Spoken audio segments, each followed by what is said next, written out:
Bilim Akademisi'nin önümüzdeki 3 gününde çok kısaca Beren Hocam bunların üzerinde durdu. İlk gün ağlarda, çizgilerde yapay öğrenme konusunda konuşmalarımız olacak. İkinci gün performansın ötesi. Burada yanlılık, açıklanabilirlik gibi çok önemli konular işlenecek. Üçüncü günde de daha hızlı başarımlı modeller üzerinde duracağız. Eğer etkinlik sırasında Twitter'ı kullanırsanız bunlar bizim Twitter handle'larımız. Programa web sitesinden erişebilirsiniz. Konuşmacılarımıza sorularınızı Q&A kutusundan sorarsanız çok mutlu oluruz. Şimdi we have our keynote speaker here, and we kept him a little bit waiting. Sorry, Karsten. So I would like to introduce. Thank you very much for accepting our invitation. I would like to briefly introduce you to our audience. It's my pleasure to introduce our keynote speaker, Professor Karsten Borgwardt. He's a full professor of data mining at ETH Zurich in the Department of Biosystems located in Basel. He has won numerous awards and grants. It's actually quite difficult to introduce someone as accomplished as Karsten in a short time, and I'll try my best. He has a master's degree. He has an interesting educational background as well. He's a computer scientist. He has his master's and PhD in computer science, but he also has a biology degree from University of Oxford. He was an associate professor in Tübingen, but then he was transferred to ETH, and where he's currently located at. One interesting award that he won was that sums it up, kind of, is in 2018, German news magazine Focus included him in a list of 25 individuals who could shape the next 25 years. He has won 1 million European Crop Award for Young Investigators in 2013. He has a starting grant in 2014 from ERC. ERC backup scheme, and he has been leading large national, international research consortia, including the personalized Swiss sepsis study and 2 Marie Curie innovative training networks on machine learning in medicine. He has published in the area of machine learning and computational biology numerous papers, and one topic that he had significantly contributed is the area of machine learning on graphs, particularly in of graph kernels. That particular body of work actually inspired my research also.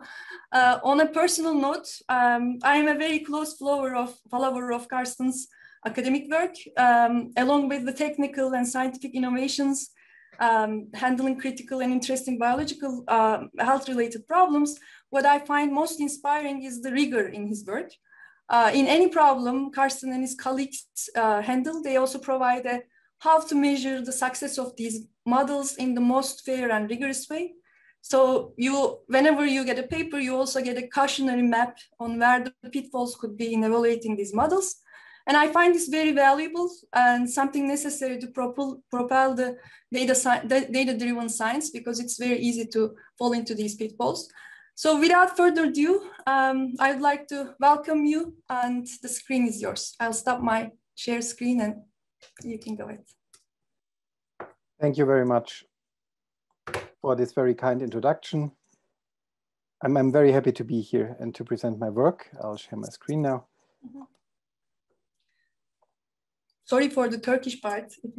It probably felt a little bit weird. So now you should be able to see my first slides. Then we are ready to start. So welcome everyone here in the organization team and in the audience. As I said, I'm very happy to be here. I'm honored by this invitation. I'm going to talk now in the coming hour about the role of machine learning in studying biological systems. So on this first slide here, you can see my department, actually not the building we are currently in, but the building we will move into in 2022 or 2023. It's the new Department of Systems Biology at ETH Zurich, and I'm the professor for machine learning there. So it's really my role and that of my group to explore biological systems with machine learning, and that's what my talk now will be about. Now, before we we dive into the details of projects. I want to take one step back and define cleanly what we mean when we talk about machine learning and systems biology. Well, for many of you here, these definitions will be clear, but just to take also the hype out of these two terms, I want to define them each in one sentence. So machine learning tries to detect statistical dependencies in large data sets. That's the one-line definition of machine learning.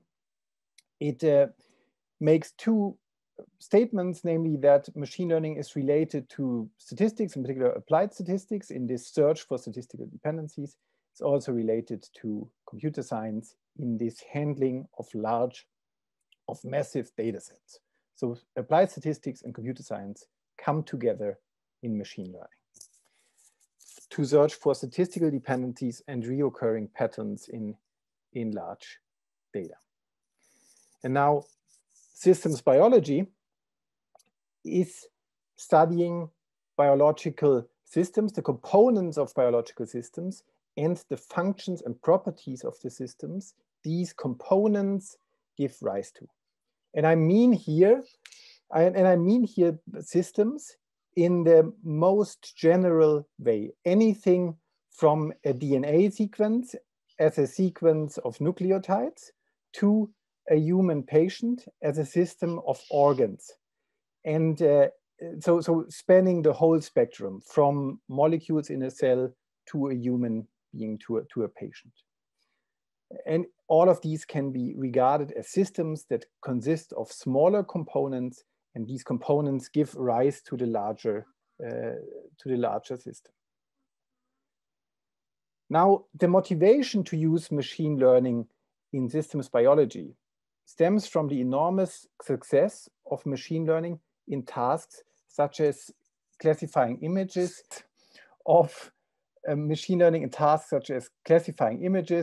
recognizing speech, translating text, and playing games, and to a degree that this is even covered in the mainstream media. And now, so you've heard about things like DeepMind developing systems to play Go and so on. And just when you look at your smartphone, you recognize how much these systems have improved over the last 10, 20 years. So speech recognition is better than ever before. And also there are massive advances in machine-based translation or recognizing objects in images. So we have seen here progress, drastic progress over the last 10 years. And as I said before, the big question is how can the success be translated to systems biology and the life sciences in general? This is a big question for computational biology, whether we can be as successful in the machine learning tasks that we try to solve in systems biology. Well, what are these machine learning problems?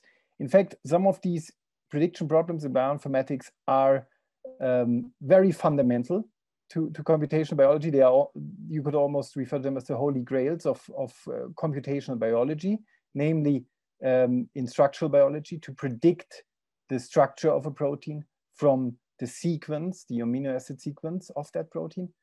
In genetics, to predict complex traits, complex phenotypes of individuals based on their genotypes. And both of these problems turned out to be extremely hard. They were for a long time considered unsolvable.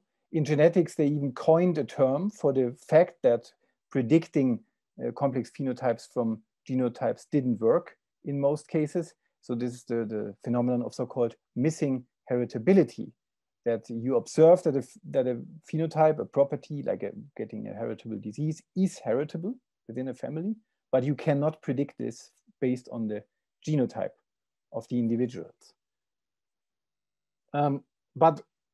So these are two very prominent machine learning problems in bioinformatics. There are many, many others, some of them decades old in chemoinformatics, predicting function based on molecular structure. In medicine, predicting disease diagnosis, progression, or therapy outcome.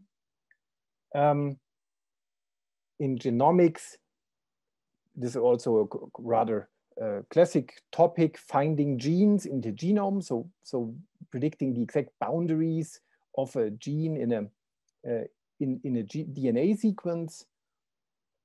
But the common problem in all of these applications is that there's some success with machine learning, but overall, the prediction accuracy is not large enough, not high enough to really replace, for example, experimental approaches with these computational approaches. So we can say there's an insufficient prediction accuracy in these approaches, at least in the vast majority of these approaches. Now, what's the reason why it is so much harder to solve problems in systems biology, in bioinformatics with machine learning than these other tasks that we referred to in the beginning, like playing games, recognizing images, translating text, recognizing speech? So one problem is, of course, that in bioinformatics, in most applications, we don't have as many observations as we do in in these other text and speech and board game applications of machine learning. So often the observations are expensive to get. They are based on experimental protocols that are time consuming, effort consuming. So the size of the data, the magnitude of the data is just much smaller in most applications in the life sciences. Then the phenotyping, like determining the function or the state of a system, is much harder in bioinformatics than in the aforementioned applications. So it's rather easy to tell whether someone lost or won a match of Go. But it's very hard to diagnose a psychiatric disease, for example, or to do other phenotyping from the molecular to the higher phenotypic level. And a big and still open question is that it's very unclear in machine learning and systems biology which complexity of the machine learning models is required. So let's assume we have a lot of observations for a biological problem. So I mean, for some tasks, there are really large collections like the protein data bank and so on. And let's assume that we have a protocol to obtain phenotypes cheaply and rather accurately. Then we still often don't know, would this then be sufficient, having lots of data with very certain phenotypes? Would this be enough to solve the problem with basic models, with linear models, with classic data mining models? Or do we then, on top of this big data, big biological data, need very complex models from deep learning? So the level of complexity in our models that is really required to solve these problems is in many cases unclear. So it's a problem with the data and a problem with our lack of knowledge regarding which class of model complexity we need for solving these problems. Still, despite all of these bad news that are now listed over the past few slides, there was recently very big progress. So you heard about this outstanding performance of DeepMind's AlphaFold 2.0 in predicting protein structures. So this advance is so great that a former colleague of mine, Andrei Lupas from Tübingen, said it will change everything, this result from AlphaFold 2.0. The official paper is not out yet, but it was covered in Nature News. I think this is coming later this year, the official paper. Another important application of machine learning in computational biology was from the field of molecular function prediction. So this paper by Stokes et al. From James Collins' labs discovered an antibiotic using deep learning. So they scored different molecular structures and in the end found an antibiotic screening a large database of chemical compounds with a deep learning based approach. Now, common to both of these techniques is that they use machine learning on graphs. For the Stokes et al. Paper, it's actually 100% guaranteed that it is the case because it's published. For the AlphaFold 2.0, it's mentioned in blog statements in which the authors describe how the system works, that this is using machine learning on graphs. So we don't know some details, but we can surely say that both of these approaches are based on techniques from the field of machine learning on graphs. So this plays a major role in these recent successes of machine learning in systems biology. And as Nu mentioned in the beginning, this topic of machine learning on graphs is a very central column in my own research. And therefore, I'll now tell you a bit more about machine learning on graphs, what the fundamental questions are. And I will try to give you an idea why this is important for studying biological systems.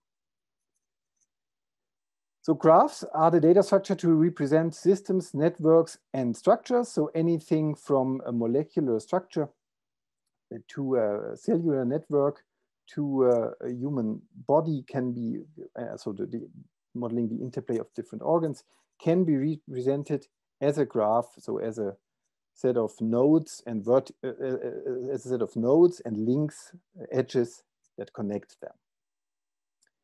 And already 16 years ago in my master thesis, I tried to use machine learning techniques for comparing protein structures to each other that were modeled as graphs. And it turned out back then that with the then available techniques for comparing graphs, it was extremely expensive to compare even medium-sized graphs with tens of nodes to each other. I mean, it's well known from mathematics, from graph theory, that there's no polynomial runtime algorithm known for telling whether two graphs are isomorphic. This is out of the question. Of course, this is known for decades. But even when using the heuristic approaches that were available in machine learning at the time in 2005, we still ran that are much cheaper than deciding graph isomorphism. It turned out that these techniques, these comparison approaches to measure similarity between two graphs are practically actually almost not feasible. This was one thing I realized back then in my master thesis, and solving that problem then became a major theme in my later research. So for many years, I worked on developing new efficient techniques for measuring the similarity of graphs. These are the so-called graph kernels. And the most important outcome of this work are the fast graph kernels based on the Weisfeiler-Lehmann scheme. Together with my first PhD student, Nino Shevashice, we developed this kernel. It's based on a form of neighborhood aggregation scheme that I'll explain in more detail in a minute. Here, in this overview, I'll just want to mention that this idea that the Weisfeiler-Lehmann scheme, the Weisfeiler-Lehmann kernels are based upon, is now the basis for all fast graph kernels. And it's also the basis for the dominant class of graph convolutional networks that also use this form of neighborhood aggregation, and that study the Weisfeiler-Lehmann test of isomorphism to gain theoretical insights into these graph convolutional networks. We have summarized all of this work from us and from others on graph kernels recently in a review article in Foundations and Trends in Machine Learning. It's a very long article, 180 pages. So if you're interested in learning all we know about this topic, then I recommend this review article to you.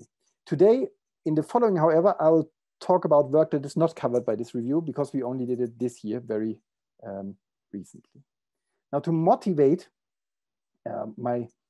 this work, I want to describe to you the fundamental question that we try to address in machine learning on graphs.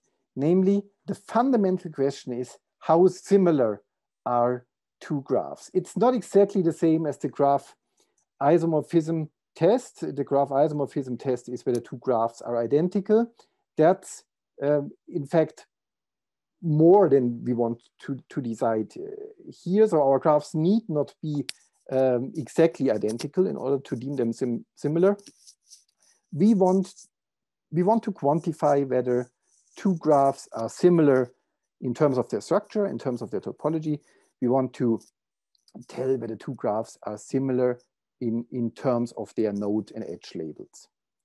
So if we look at these toy graphs here, the fact that a path labeled ABB occurs in two graphs would be one criterion to tell that these graphs share some similarity.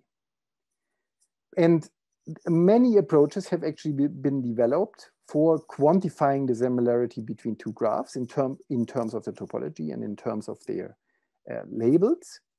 And two classes of these approaches have been predominant over the last 10 years.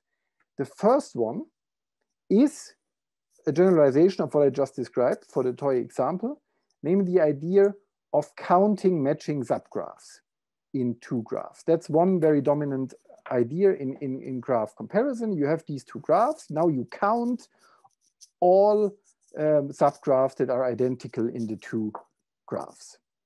And of course, this is, so if you really enumerate all subgraphs, this is an exponential effort in the size of the graphs, in the number of nodes of these graphs. Therefore, we typically, we and others, so we as the graph comparison community, we restrict ourselves to simpler substructures, simpler subclasses of graphs. For instance, instead of comparing any subgraph from graph 1 to graph 2, we compare walks in the two graphs, so sequences of nodes that allow for repetitions. That's a property of a walk, so you can visit the same node more than once. We compare things like shortest paths. So paths, on the other hand, do not allow for repetitions of nodes. That's the shortest connection between two nodes in a graph. Or so-called graphlets. These are subgraphs of limited size. So you don't enumerate all subgraphs, but subgraphs with up to k nodes, where k is 3, 4, 5 typically. And these are just 3 examples. So I'm not saying these are all, these are just 3 examples from this class of subgraph matching graph comparison approaches. Now, these have been used, these have their applications, but there are certain problems in particular in terms of scalability.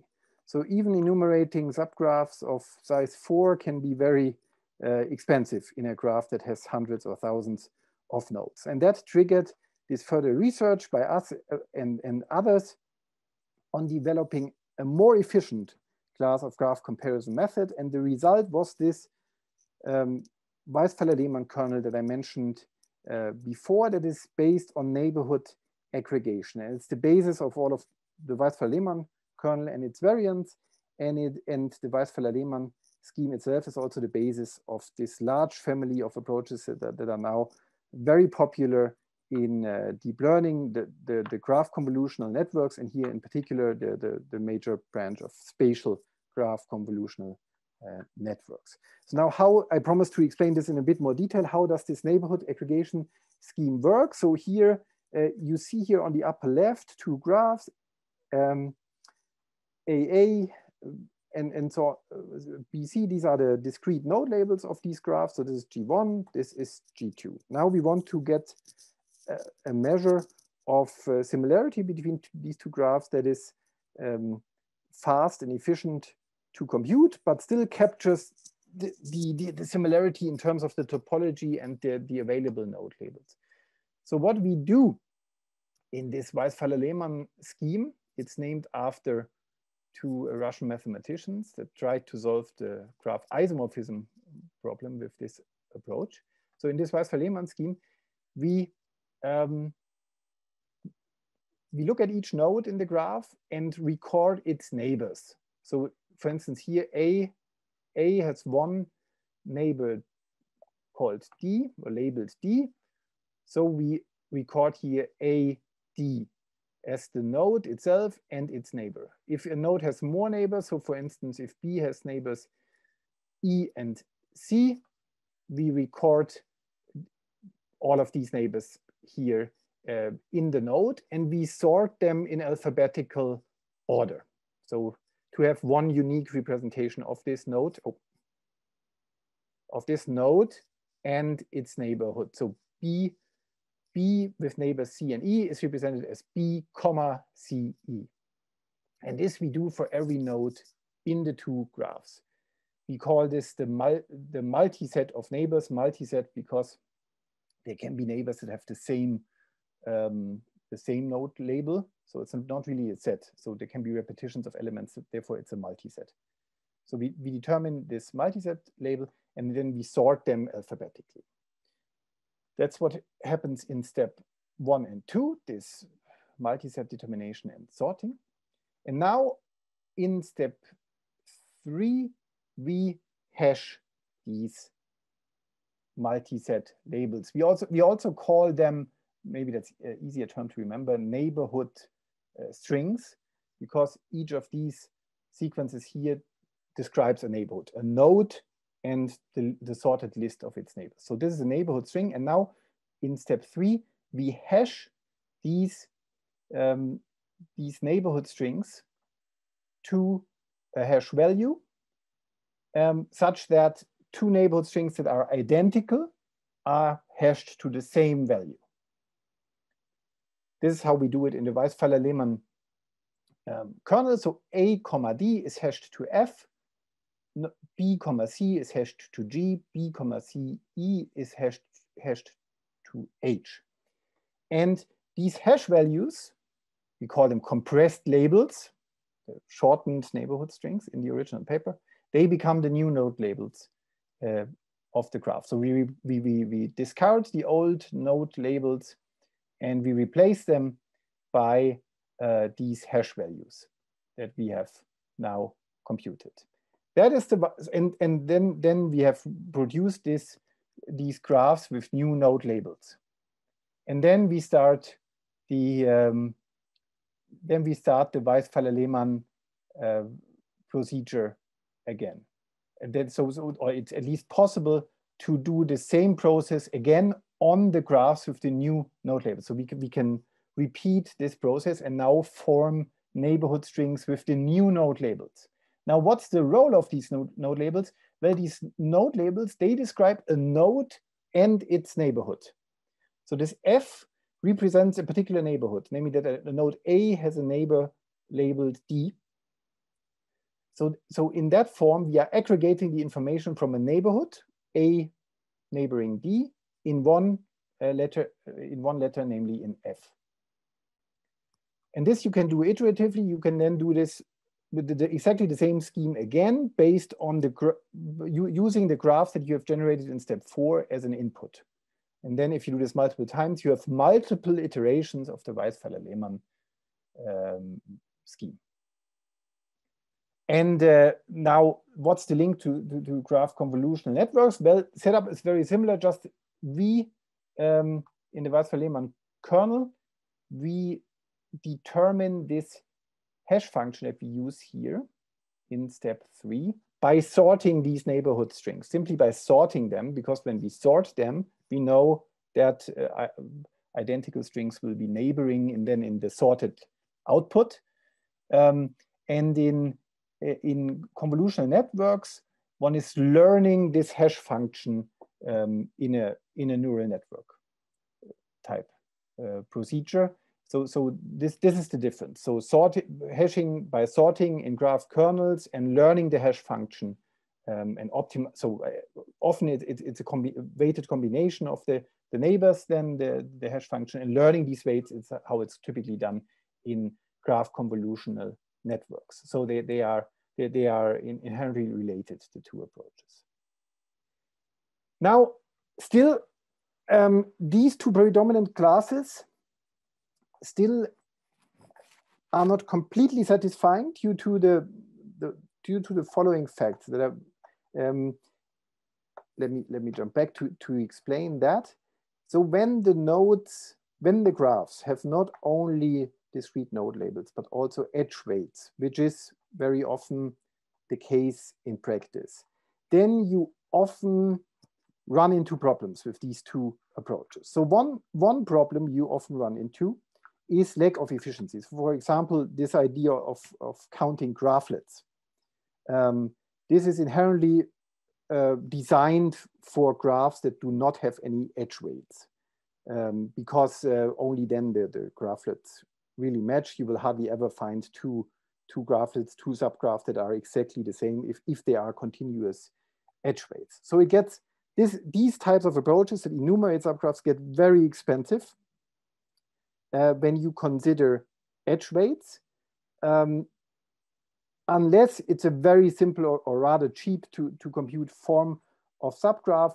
In walks and in shortest paths, you can include edge weights. There, it's not as problematic. You can also include edge weights in these neighborhood aggregation schemes.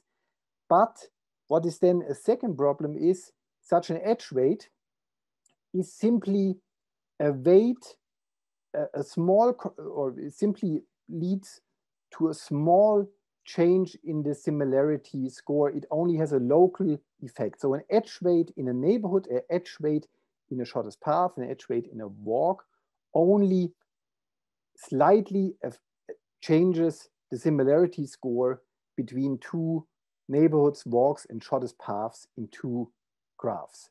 And we do not quantify in this comparison the global role that this edge or this edge weight has in the graph as a whole. We just upweight or downweight the similarity of two substructures if we are considering edge weights in these approaches.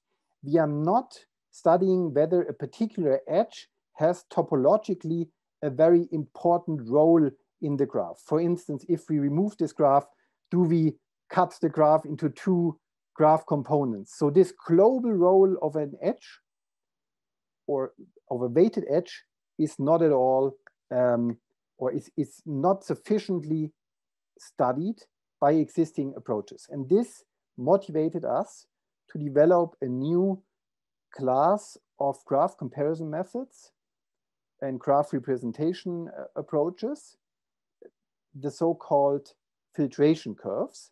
And the paper I'm now going to present will appear in August in KDD, but it's already available on our homepage. So what is the idea here? How do we study now edge weights and the role of edges on the global topology of a graph? Now, I have again a toy example here.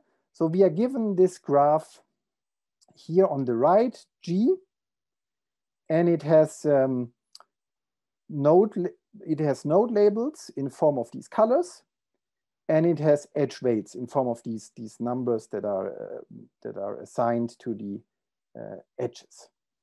And now we do, based on ideas from topological data analysis, a so-called filtration of this graph. Namely, step by step, we remove, so remove when you go from right to the left. We add when you go from the left to the right. So step by step, we add edges to the graph in the following way. We start with the lowest edge weight in the graph.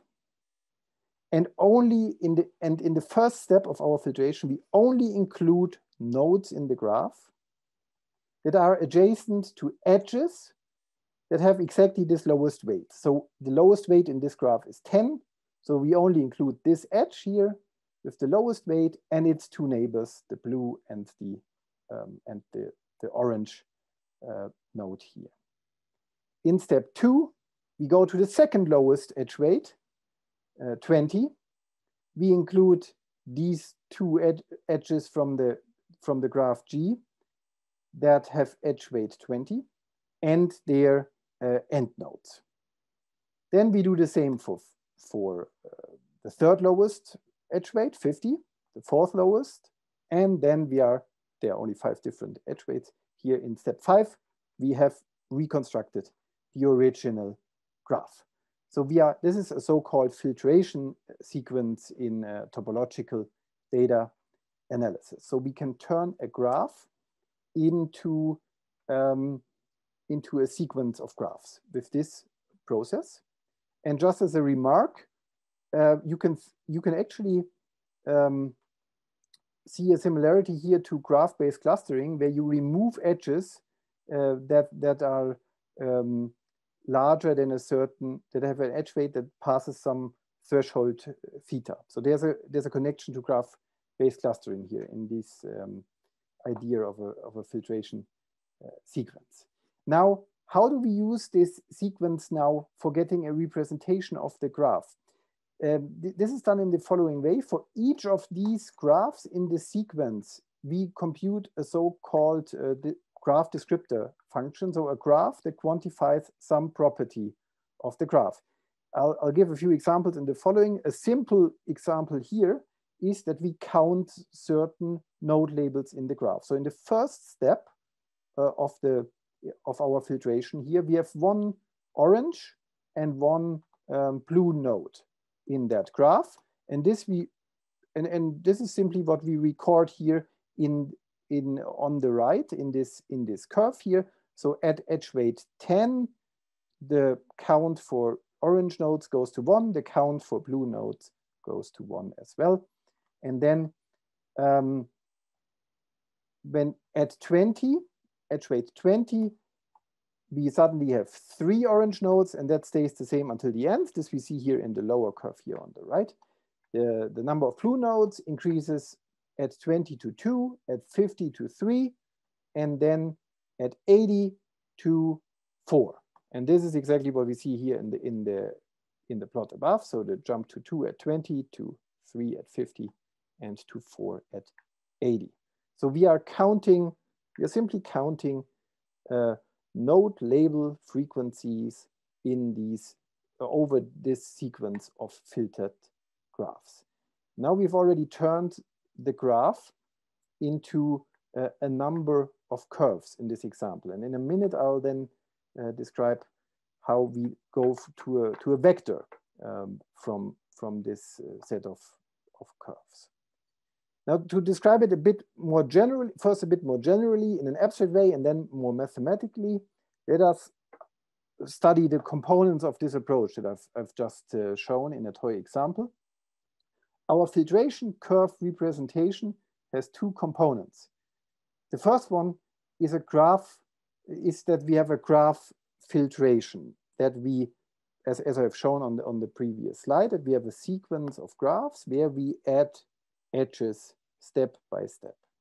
Now, the most basic and also the approach that we used in the paper is that we use the native edge weights for this process. We order the edges based on their weights and then add them step by step based on their weights. But you can also think of other approaches for scoring these edges and for sorting them in ascending order. Max degree is you can use if there are no given edge weights. So then you look at the degrees of the neighboring nodes of an edge, of the adjacent nodes, and you take the maximum over these degrees of the adjacent nodes. That's then the edge weight. But there are other concepts like the Ricci curvature or the heat kernel signature from topological data analysis and from geometry that are more complex, but also extremely interesting ways of scoring and thereby weighting edges in a graph. Here in our following in the rest of this presentation, I'll focus on this native edge weight so that we really take the given edge weights in a graph. The second component of the system is this graph descriptor function. Let's call that F. That can be a node label histogram, so the counts of certain node labels in the graph for each step in the filtration, or it could also be the count of connected components in the graph. This is this example where I said there's a link to graph-based clustering when you do that. But these are also just two approaches, but the ones that we mentioned in the paper. And now, as I said, in the following, we'll focus on using the given edge weights and on doing a node label histogram in our approach. And the runtime for this approach, for computing the filtration, is m log m, namely for sorting the edges in ascending order. That's what's happening here. And then additionally, you have to add the computation of the graph descriptor function. But for very simple schemes like counting the node labels, this does not change the overall runtime because it's cheaper than the sorting the edges. Good, and now to phrase this even more mathematically and make it exact. So what we do in the filtration-based graph representation is that we take a filtration of a graph, so a sequence of subgraphs of a given graph G that are contained in each other, and a graph descriptor function f that maps a graph to a d-dimensional vector.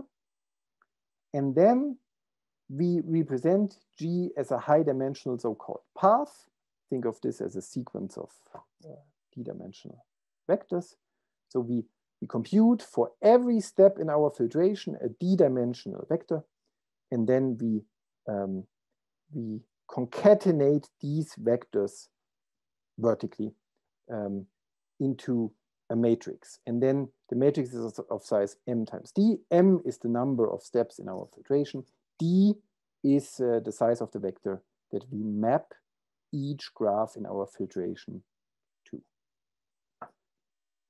This is so then you can think of our representation as an m times d dimensional matrix for representing the graph. Now, if you vectorize this matrix, if you just stack the columns, for example, on top of each other, you have a vectorial representation of the graph that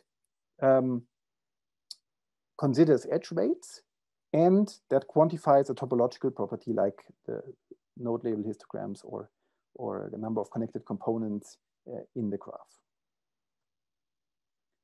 Good, and now whether this is any useful way of representing graphs, we studied empirically in the way how it's commonly done, namely whether by deciding whether these approaches are useful for graph classification. And we compared our approach, shown here in pink or purple, is more on my screen here, the FC, the filtration curve. We compared this to a number of representatives from the subgraph enumeration family.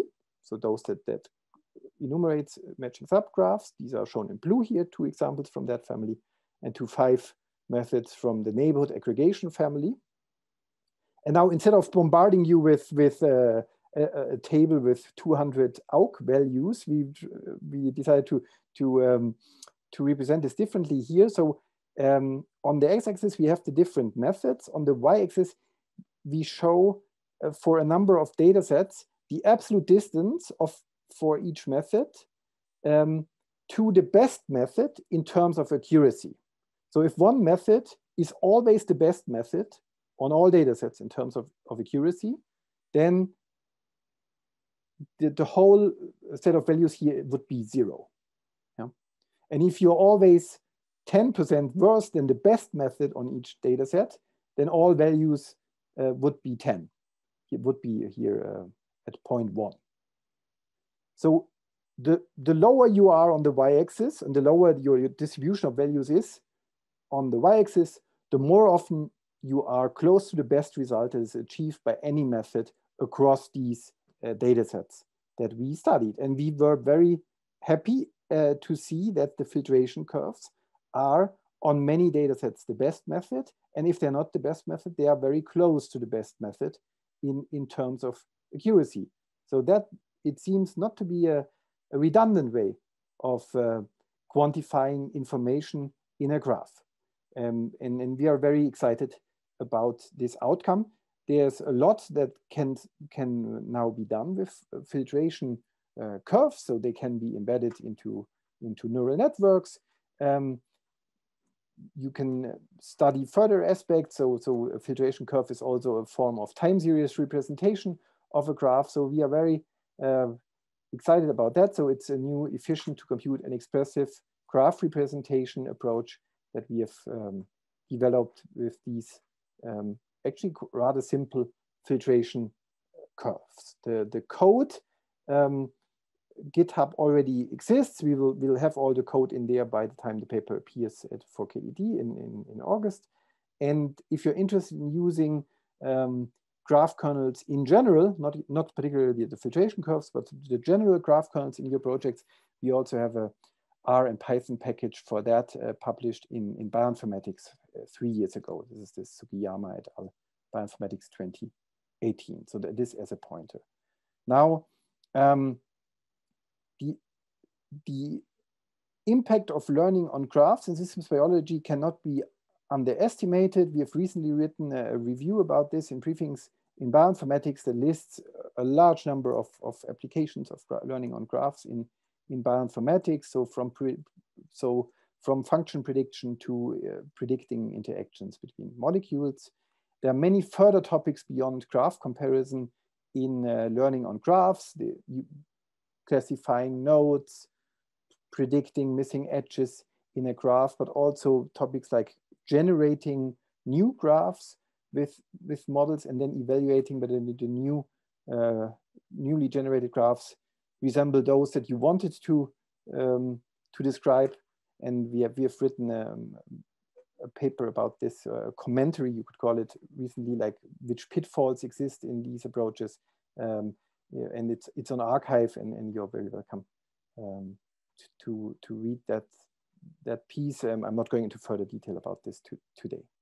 Now, what I'm going to talk about now in the last 5 to 10 minutes, however, is actual applications of machine learning that we do in systems biology. This is the algorithmic work or one example of the algorithmic work that we do in my lab. Now, in the remaining time, I will shortly summarize a few of the applied projects that we do. Some of them are not machine learning on graphs, but on very related topics, namely machine learning on sequences and time series, and sometimes images. And these also have extremely many applications in the life sciences. So I will mention this example from synthetic biology, and very quickly our work on predicting sepsis and on predicting wheat yield. I'll speed up a bit now for the rest. So in a collaboration with groups from our department, the Benenson and the Yeshek lab, we developed a machine learning model for ribosome binding site activity prediction. Now, I cut a long story short, but these synthetic biologists developed a system how to measure for hundreds of thousands of ribosome binding sites, which differ in a 17 base long sequence. For hundreds of thousands of these, their function, their activity.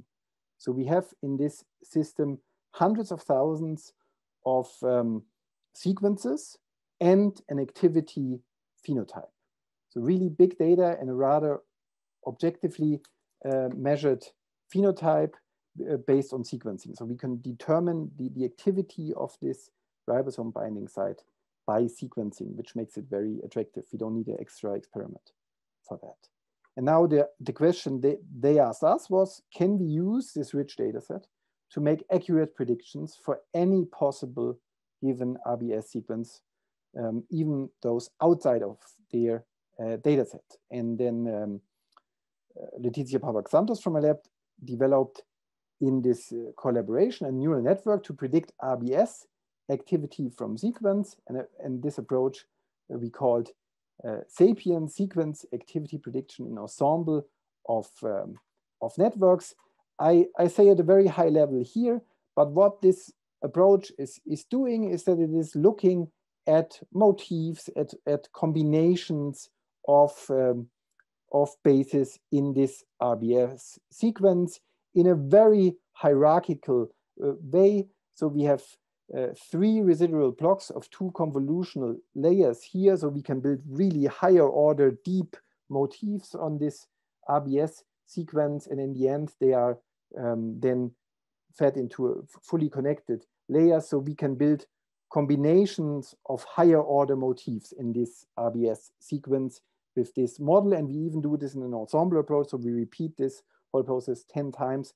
This gives you an idea of the enormous complexity of the motifs in these sequences that drives the activity of ribosome binding sites. Now, we then studied the question, can we now predict the activity with this new model? And we did this for varying training data set sizes from 2,500 to almost 100-fold more, so 248,000. And we use different methods from machine learning and statistics, starting with simple regression, k-nearest neighbor, and then with increasing complexity. So random forest, gradient boosting trees, ResNet, and Sapiens. So they are ordered by complexity here in the rows. And we use various evaluation criteria to measure whether they performed well on the test set. Maybe the most interesting one now for our purposes here is this variance explained here. That's the upper left part of these circles, and very good is dark blue, and rather poor is dark red. And what we see here is extremely interesting. We see that even with 248,000 training instances, the simple models do not really give us a high variance explained. So lots of data and simple model is not enough for good prediction here. Sapiens is reaching medium levels of variance explained with very small training sets, but extremely high levels of variance explained with very large training sets. So complex model and little data is also not enough. The solution is here in this example, complex model and very big training data. And that's now in one project, one answer to this question I raised before. Do we need big data and complex model? Or is big data enough? Here, you need both. Here, the answer is both. There are many ways how we can now further use this. We can design new ribosome binding sites. That's, of course, very interesting for our colleagues that do synthetic biology. We can, we did first experiments on that, and also on how to interpret these predictions of Sapiens, whether we can recover some known motifs in functional motifs in these RBS sequences. A big challenge for the future will be to include the cellular context into these predictions. So now all of this training data is collected in one system, one bacterial system. The big question is, can we generalize this to other systems? Can we generalize it to other gene regulatory elements than ribosome binding sites? That's two questions that we are very interested in. And the other applications I now cut really short. Another very big line of work in my lab is the attempt to predict sepsis. And sepsis is a major cause of death in the intensive care unit around the world. It's a life-threatening organ dysfunction caused by a dysregulated host response to infection. The nice thing is, if you detect it early, you can give antibiotics and save the patient, or save the patient at least from heavy damage, organ damage. But the big problem is sepsis often stays unnoticed. So building a machine learning system that detects, based on the properties of a patient, sepsis early is of the highest clinical interest. Interestingly, there's a quote by Machiavelli in which he describes exactly what we are after here, namely for hectic fever, not explicitly sepsis, but for hectic fever. He says, hectic fever at its inception is difficult to recognize, but easy to treat. Left unattended, it becomes easy to recognize and difficult to treat. So, and we want to solve exactly this problem with machine learning. We want to recognize sepsis, here it says hectic fever, early. And for that, we use all available data that is being collected about the patient in the intensive care unit. And then we predict whether that patient will develop sepsis or even die from sepsis. And when you look at the current literature, there are a lot of, already a few years back, there were a lot of different approaches to this problem, but they are extremely hard to compare. They use different data sets, they use different definitions of sepsis, they use different models. The prevalence of sepsis is different in these different approaches.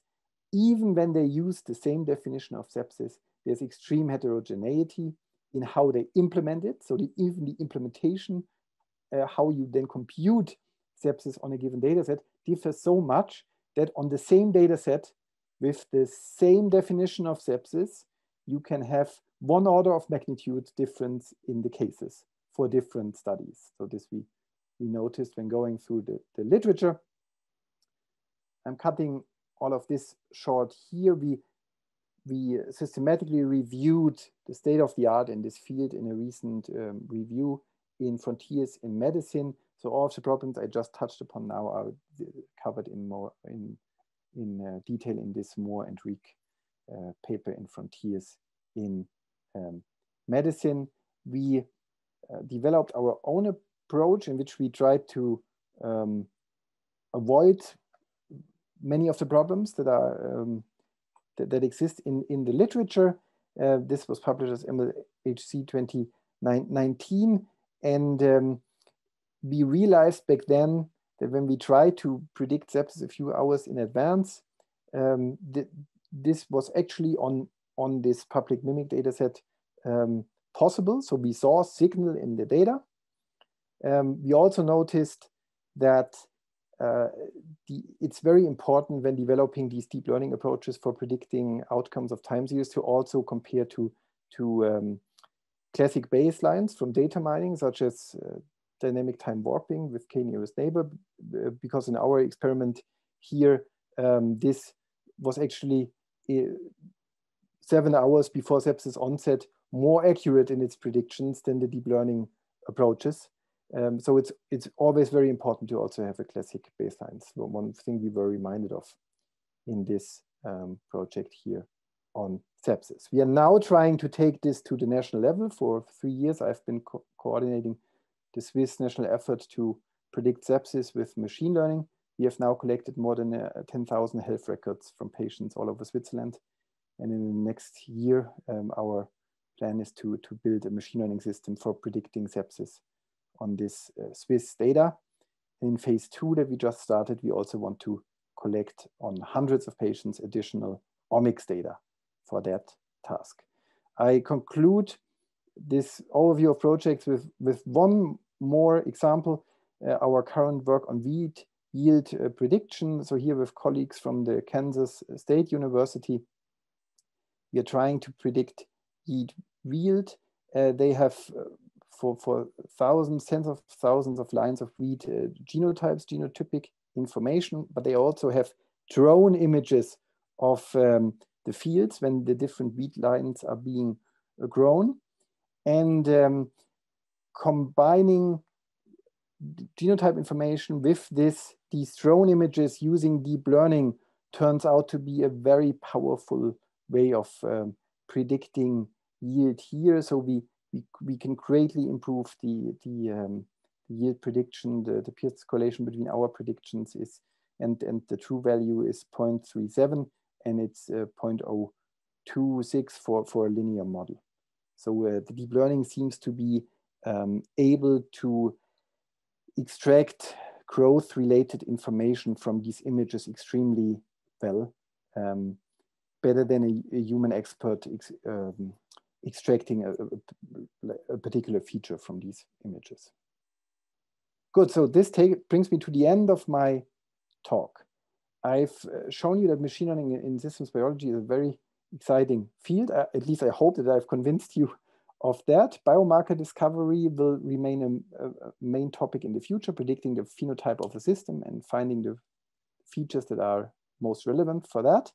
data integration will remain a key issue, or actually it will become even more important that biologists are able to combine their local data sets they have collected with the massive public data sets that exist, and to account for confounding and different data types in the process of data integration. Machine learning on structured data, also machine learning on graphs, will be key to solving these problems. So they are very exciting times also for algorithmic machine learners in this field. And the enormous growth of the data will create new challenges for us in the future. There will be larger sample sizes, longer time series, more detailed recordings of health state and complex phenotypes. This brings me to the end. I thank you again for having me here, for attending my talk. I thank our collaborators, and I also thank all our sponsors. And here you can find all the references that I mentioned during the talk. And now I'm happy to answer questions. Thank you. Thank you very much. That was very interesting. So our audience, if you have questions, you can type in the QA box. In the meantime, I'll ask a few questions. So about the sepsis work, so I'm guessing the records are in electronic health format and it's very organized and so on, but was it still difficult, like across different clinics? Did you have lots of variation across the patient data? Yeah, of course. So very much so, very much so. I mean, you know, Switzerland even has 4 national languages, so even some parts of the records are in different languages, but then to agree on one data model, on one ontology and how it is implemented, that is a major part of the work in this consortium. So you know that there's, I would say this joke, but it's actually not a joke. There's this statement in one of the classic textbooks, I think by Javé Han, that 90% of data mining is data cleaning. Yeah, so this I can confirm. This I can confirm, yeah, from this project. So data harmonization and data cleaning, data integration is the major part of the work so far in the sepsis consortium. Recently, we were talking to the Turkish Ministry of Health and like on this line of work, and this is the kind of the frightening part, like dealing with the data, but it's an important problem that needs to be handled, I guess. Absolutely. So, yeah, Onur Hocam has a second question, and he's in the panelist, so he can speak up. Hi, hello, this is Onur Varol from Sabancı University. So that was a great talk and exciting research agenda. So I was wondering, since the filtration curves is already doing a great performance, but this is an approach borrowed from a topological data analysis. And in your filtration curves, you are considering the number of nodes at different filtration levels, which in a sense corresponds to 0 simplicial complexes. So do you consider incorporating higher order simplicial complexes to also capture different interaction patterns among different nodes? We definitely consider that. And there is a lot of exciting work in topological data analysis at the moment, and also coming into machine learning, and also machine learning on graphs. And Bastian Rieck, who co-authored all of these papers and is a driving force for this topic in my lab, did a lot of exciting work. So I believe there are a lot of exciting projects in topological data analysis. Our goal here in KDD was to propose something very simple and efficient to implement. I think from a topological data analysis point of view, you can now complexify, to call it like this in various directions, looking at more complicated graph filtrations, more complicated graph descriptors, and then it will be very from an applied point of view, which is mine often. Then it will be very interesting to see how much do you gain by increasing the complexity of each of these components. It's a very worthwhile direction to go into, and there are already a lot of papers on using topological data analysis for graph classification that describe much more complex ways of using topological data analysis. So a bit of the open question there for me is, do you need this full complexity, or is it one component in this complexity that is already giving you empirically much better results? In the filtration curves, we give, at least in our setting, an answer to this. So the filtration curve with the simple filtration, with the simple graph descriptor is already very powerful in practice and cheap to compute. So it's very interesting to find out which level of complexity we need here in terms of topology and TDA. Thank you very much for your answer.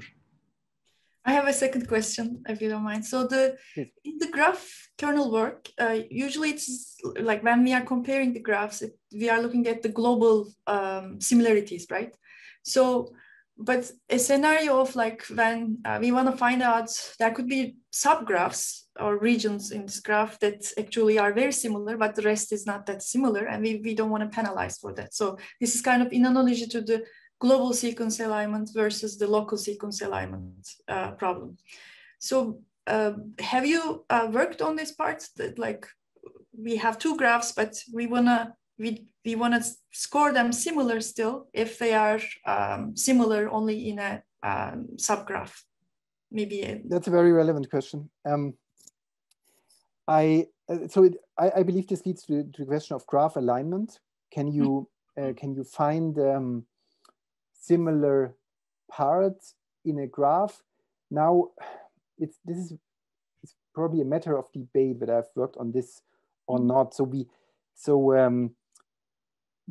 have a NeurIPS paper 2019 in which we learn representations of the nodes into graphs and then compute like a Wasserstein distance between them. So this is a form, you can interpret this as a form of alignment between the two graphs, and and then it's almost doing what you said. But I think if you want to do what you suggested one-to-one, then it is a form of graph alignment and the form of maximum common subgraph search.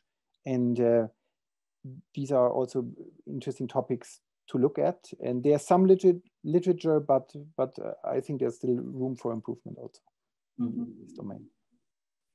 And the final question. So for the RBS work, this is a typical bioinformatics task, right? We have a sequence and there's a motif binding site. Many post-translational modification site prediction, protein binding site prediction, or binding site on DNA falls into that. So do you think the model could be also used for these other types of problem, or this is a little bit specific to the problem that you were handling? So so I'll just go back there. In general, I think it can be transferred to other problems. Of course, we looked here at very short sequences, 17 bases, and we looked at very many. So in these other settings, it gets maybe more expensive to evaluate our approach if the sequences are much longer.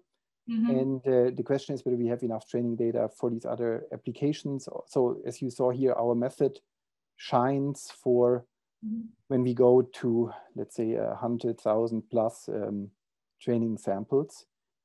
So these would be so I would assume that in similar tasks, we also need these massive training data sets.